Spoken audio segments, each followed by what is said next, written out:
Okay. So, coming to మీరు 'ఐబొమ్మ రవి' అంటున్నారు కాబట్టి, 'ఐబొమ్మ రవి' కేసే తీసుకుందాం. సో, ఇప్పుడు ఆల్రెడీ ఇంట్రాగేషన్ చేసిర్రు, 5 రోజులు కస్టడీ ఉంచిర్రు. ఆయన దగ్గర నుంచి ఆహ్, చాలా వరకు రాబట్టారు. బట్ కొంతవరకైతే ఆయన సైలెంట్ ఉండిపోయాడు. ఏంటి ఇప్పుడు 'ఐబొమ్మ రవి' పరిస్థితి? లీగల్‌గా వచ్చేసి ఆయన ఇంకా ఎన్నేండ్లు జైల్‌లో ఉంచొచ్చు? లేదంటే బెయిల్ మీద బయటకొచ్చే అవకాశం ఉందా? నాకు తెలిసి యాక్చువల్‌గా అయితే ఇప్పటికి రావాలండి. ఆయన చేసిన క్రైమ్‌కి ప్రకారము. ఎందుకంటే all are below 7 years offences.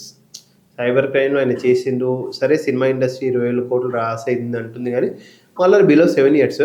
Except PMLA section prevention of money laundering action act etcetera.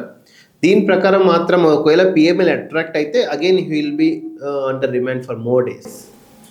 కానీ యాక్చువల్ ఇప్పటికే రావాలి. మళ్ళీ అడ్వకేట్ ఫాల్టా లేకపోతే ద సిస్టమ్ ఫాల్టా వీ డోంట్ నో.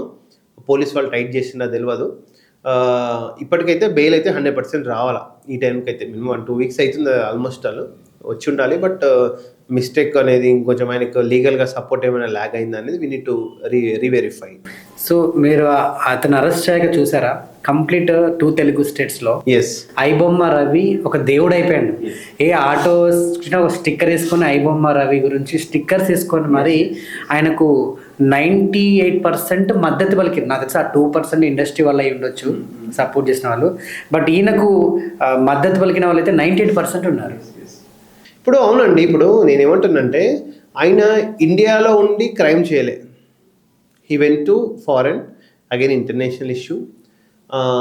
ఏదో ఐస్లాండ్స్లో ఉండి చేశారు, Caribbean Iceland something else. So cause of action అక్కడి నుంచి వచ్చింది. బట్ ఇండియాలో సపోర్ట్స్తోనే చేసిండు. ఇండియాలో ఏదో వర్క్ ఉండొచ్చింది కాబట్టి Indian police caught and went for went for the remand. ఇక్కడ ఇష్యూ ఏంటంటే ఇక్కడ కూడా సోషల్ ఇష్యూస్ కూడా ఇన్వాల్వ్ అయినాయి.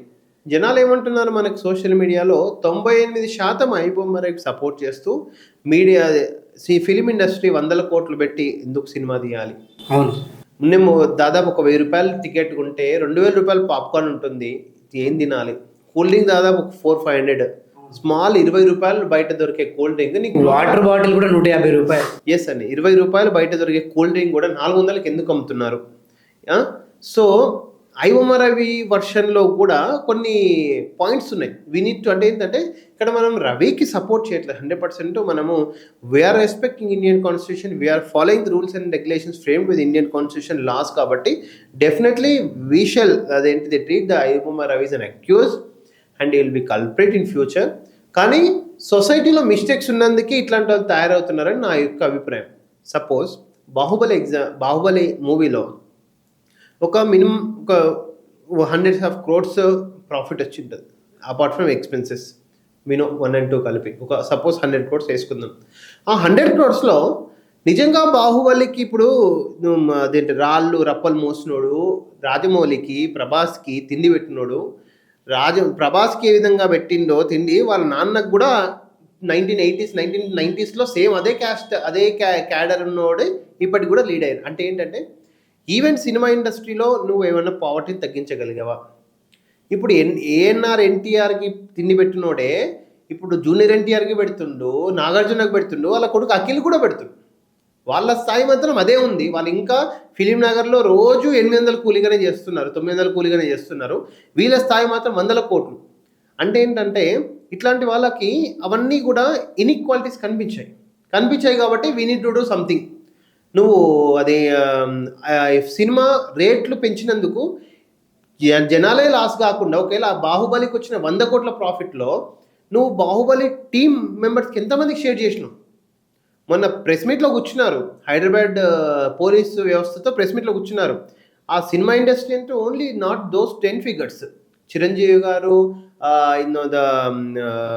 నాగార్జున గారు, రాజమౌళి గారు, దిల్రాజు గారే కాదు ప్రెస్ మీట్ అంటే ఆయన సినిమా ఇండస్ట్రీ అంటే మనకు వ్యవసాయంలో రైతులు ఏ విధంగా పాటో ఇక్కడ కూడా రోజు ఫిలిం నగర్లో వచ్చి మూట కట్టుకొని 24 క్రాఫ్ట్స్లో నీకు మేకప్ వేసేటోడు, తిండి పెట్టేటోడు, సపోర్ట్ చేసేటోడు, జూనియర్ ఆర్టిస్టులు, సీనియర్ ఆర్టిస్టులు అందరూ ఉంటారు. సో వీళ్ళందరికీ నీ సినిమా ప్రాఫిట్స్ అనేది ఎక్కడికి వెళ్తున్నాయి? సపోజ్ 100 సినిమాలు వస్తున్నాయి, 98% మూవీస్ ఆర్ అండర్ లాస్. ఏదో 1 or 2 వస్తున్నాయి. మళ్ళీ ఆ 2 వచ్చిన ప్రాఫిట్ని నీకు తిన్నాక మిగతా వాళ్ళకి ఏ విధంగా షేర్ చేస్తున్నావు? ఇన్ని అన్ఈక్వాలిటీస్ తట్టుకోలేకనే ఇట్లాంటి వాళ్ళు తయారైండు. అవును. ఇప్పుడు నక్సల్స్ ఏ విధంగా తయారైంది? ఇప్పుడు కగారు ఆపరేషన్ ఉంది, నక్సల్స్ ఎందుకు తయారైండ్రు? సిస్టమ్ అది కరెక్ట్ ఉంటే వీళ్ళు ఎందుకు తయారవుతారు? ఇప్పుడు మన టెర్రరిస్ట్లో కూడా intelligent criminals, those are doctors, those are lawyers, those are engineers. వాళ్ళ టాలెంటెడ్ని నెగిటివ్గా యూజ్ చేస్తున్నారు. How danger it is. So నీ system is making iBomma Ravi. ఇప్పుడు నీకు నీ పార్ట్ ఇదేంటిది, నీ టోటల్గా నీ అంతకు నువ్వు డైరెక్షన్ చేసుకొని నీ స్టూడియోలో నీకు అగెనెస్ట్ ఉంటేనే కదా నీకు ఒక కాపీ తీసుకొచ్చి ఐబొమ్మ రవికి టెలిగ్రామ్లో పెట్టి మళ్ళీ అది అక్కడి నుంచి ఐబొమ్మ రవి అమ్మింది నీ ఓడు కాదా? నీ కూడు అది నీ నూకలు తిన్నోడు కాదా? అంతేనా కదా? ఇప్పుడు ఈ స్టూడియోలో ఉన్నాడు, నీకు దొంగతనం చేసుకున్నట్టే నీ నూకలు తిన్నాడు, నీకు వెన్నుపోటు పోసిండు. అంటే ఏంటంటే నీ మీద నీ పనునికే నీకు నమ్మకం లేదు, మళ్ళీ 100% తయారవుతారు. నీ ఇంటి దొంగ నీకే తెలుసు. That's it, simple. సినిమా ఇండస్ట్రీలోనే అన్సాటిస్ఫైడ్ దొంగలు ఉన్నారు. దొంగలు అంటలే, అన్సాటిస్ఫైడ్ పీపుల్ ఉన్నారు. వాళ్ళకి కడుపు మంట లేసి ఇవన్నీ చేసిండ్రు. ఐబొమ్మ రవికి సినిమా ఇండస్ట్రీకి సపోర్ట్ లేకుండానే అంత ఎదిగిందా? అన్ని సినిమాలు లీక్ చేసిందా? నీకు ఫస్ట్ రోజు బెనిఫిట్ షో చూడాలంటేనే ఇంత మనకు ఇబ్బంది అవుతుంది ఏదైనా మూవీలో. అట్లాంటి బెనిఫిట్ షో రాకముందే మూవీలో అదేంటిది కెమెరాలో చిత్రీకరించి స్టూడియో నుంచి దొంగలించి that HD quality video release చేయాలంటే నీ ఇంటి సపోర్ట్ లేకుండానే ఐబొమ్మ రవికి మూవీస్ రీచ్ అయినాయా? ఒక్క మూవీ కాదు, 21,000 మూవీలు ప్రతి ఒక్క లాంగ్వేజ్ రీచ్ అయినాయి. అంటే ఆయనకి ఎంత నెట్వర్క్ ఉండాలా? ఆడు రాజమౌళి వచ్చిందా? రాజమౌళి మండుతనే కదా. ఇప్పుడు రాజమౌళి కింద ఎవరైనా ఆయన అంటే మండడం వల్లే దిక్కు దివన్ లేక ఆయన కింద దేంటోడే కదా చేసింది. పేరు మనకు విడోను ఎంక్వైరీ రిపోర్ట్లో తేలుతాయి. రేపు పొద్దున ఎవడిచ్చిండు, రాజమౌళి చెన్ని స్టూడియో నుంచి ఎన్ని అయినాయి, దిల్రాజ్ స్టూడియో నుంచి ఎన్ని అయినాయి, నాగార్జున అన్నపూర్ణ స్టూడియో నుంచి ఎన్ని అయినాయి, అన్ని స్టూడియోస్ ఎన్ని అయినాయి అని రేపు పొద్దున లెక్క తేలుతాయి ఇన్వెస్టిగేషన్లో.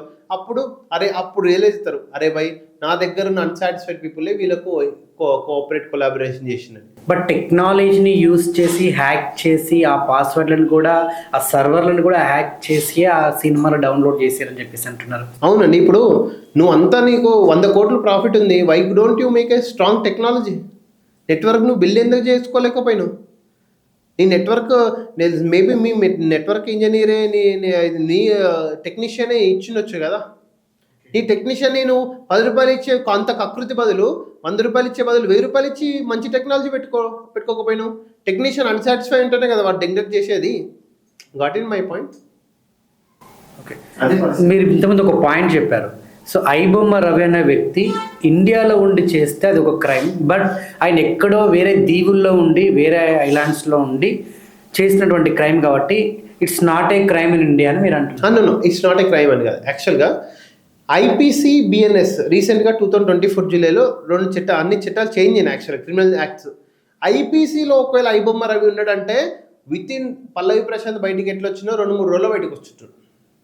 ఎందుకంటే ఇండియన్ పీనల్ కోడ్లో ఇంత డీటెయిల్గా ఇలాంటి క్రైమ్స్ని డెఫినెట్లీ డిఫైన్ చేయలేదు. యాక్చువల్గా అట్లీస్ట్ బిఎన్ఎస్ వచ్చింది కాబట్టి 20 రోజుల లోపల ఉన్నాడు. బిఎన్ఎస్లో కూడా ఇప్పుడు కూడా బయట పడతాడు. బిఎన్ఎస్లో ఇప్పుడు ఇండియాలో కాకుండా ఇండియాకి అఫెక్ట్ అయ్యే విధంగా ఫారెన్ నేషన్స్లో ఎవరైనా చేస్తే వాళ్ళని ఏ విధంగా పనిష్మెంట్ చేయాలనేది బిఎన్ఎస్లో క్లియర్గా ఉంది, బట్ ఐపీసీలో లేదు. Got in my point.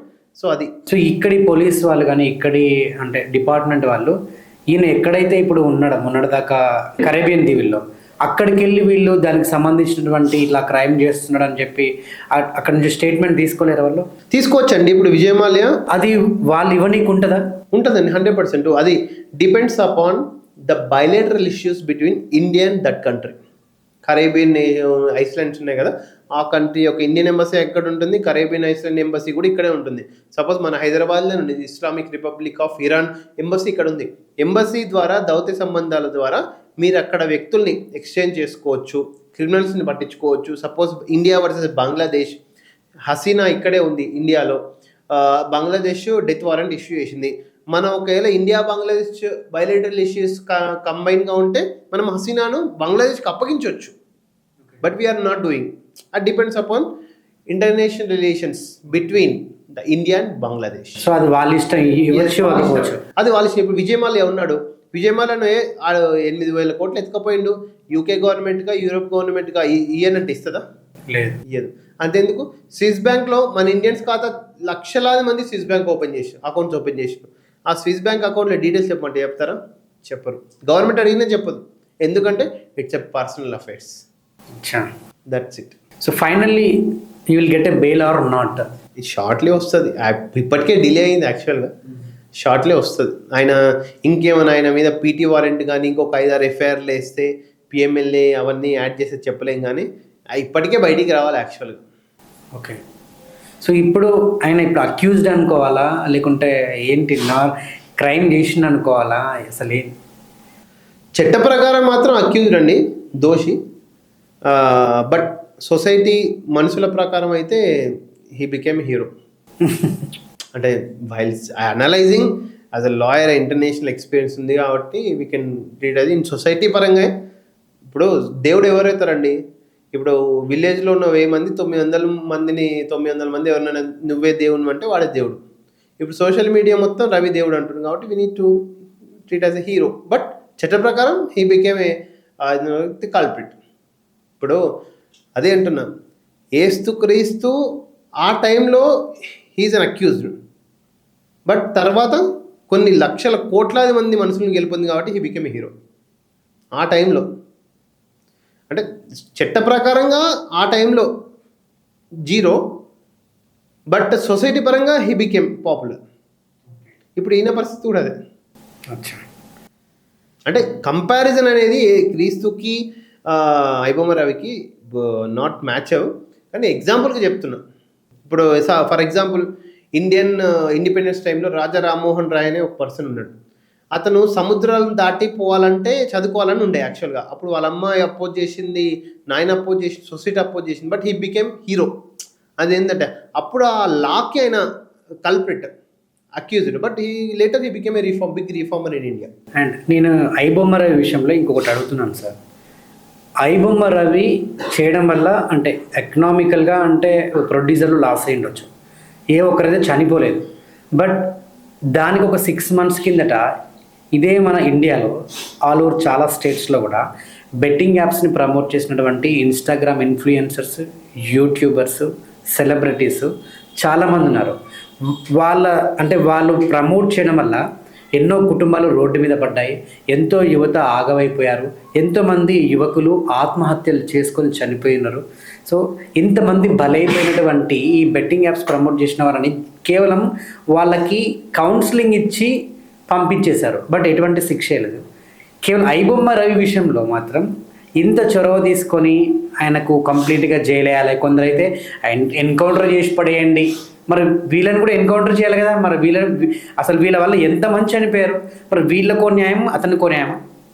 అదే అవునండి, వాస్తవాన్ని ఉన్నది మీరు అన్నది కూడా కరెక్టే. బెట్టింగ్ యాప్స్లో చాలామంది ప్రముఖులు ఉన్నారు. ఇప్పటికీ కూడా చట్టం తన పని తాను చేసుకోపోతుంది. ఓపెన్గా స్టేట్మెంట్స్ ఇచ్చిన ప్రకాష్ రాజ్ కూడా నాకు అది తప్పని తెలియదు, ఇది ఓపెన్ తెలియదు. యాక్చువల్గా ఐబొమ్మ రవి కూడా వాస్తవానికి అయితే ఆయన కూడా ఫస్ట్ మూవీ చేసినప్పుడు ఆయన కూడా తప్పని తెలియకపోవచ్చు. పైరసీ అంటే మనము హ్యాకింగ్, ఇప్పుడు ఆయన చేసిన హ్యాకింగ్ కానీ పైరసీ అనేది ఇదేందండి, iBomma website it's not only the piracy నేను చిన్న ఉన్నప్పటి నుంచి మన ఫస్ట్ క్యాసెట్లలో దొంగిలించుకోవడం కానీ, ఆడియో వీడియో విజువల్స్ క్యాసెట్లో రావడము. ఒక సినిమాని మామూలుగా అప్పుడు 200-250 రూపీస్ ఉంటుండే సాంగ్ సెట్ కొనాలంటే, 250 రూపీస్ మూవీ, దాన్ని బయట 40 రూపాయలకు అమ్ముతుండే తక్కువ ధరకని. చిన్న వీడియోస్ ఇవన్నీ కూడా పైరసీలో భాగమే. కానీ ఇప్పుడు మీరన్నది ఏంటంటే బెట్టింగ్ యాప్స్లో డెఫినెట్గా సైబర్ క్రైమ్ ఫ్రాడ్ అయింది. కానీ ఇప్పుడు నేనేమంటున్నానంటే, ఇప్పుడు వీళ్ళను జైల్లో పెట్టకుండా బెట్టింగ్ యాప్స్ వల్ల చాలామంది చనిపోయారు కాబట్టి ఈడీ ఇన్వెస్టిగేషన్ నడుస్తుంది. డెఫినెట్గా వాళ్ళు ఒక అప్రాపరేట్ డిసిజన్, ట్రయల్, ఇదంతా ఇన్వెస్టిగేషన్ కమ్ ట్రయల్లో ఎవ్వరు తప్పు చేసినా అందరూ జైలుకోవాల్సిందే, ఇంక్లూడింగ్ ఐబొమ్మ రవి. కానీ ఒకవేళ శ్యామల గారు ఉన్నారు, ప్రకాష్ రాజ్ ఉన్నారు, చాలామంది ఉన్నారు, విజయ్ దేవరకొండ ఉన్నారు. ఎవ్వరు తప్పు చేసినా 100% ట్రయల్ అయిన స్టేజ్ అంటే కేసు కంప్లీట్ అయినాక ఆయన దోషి అని తేలితే 100% he has to undergo jail.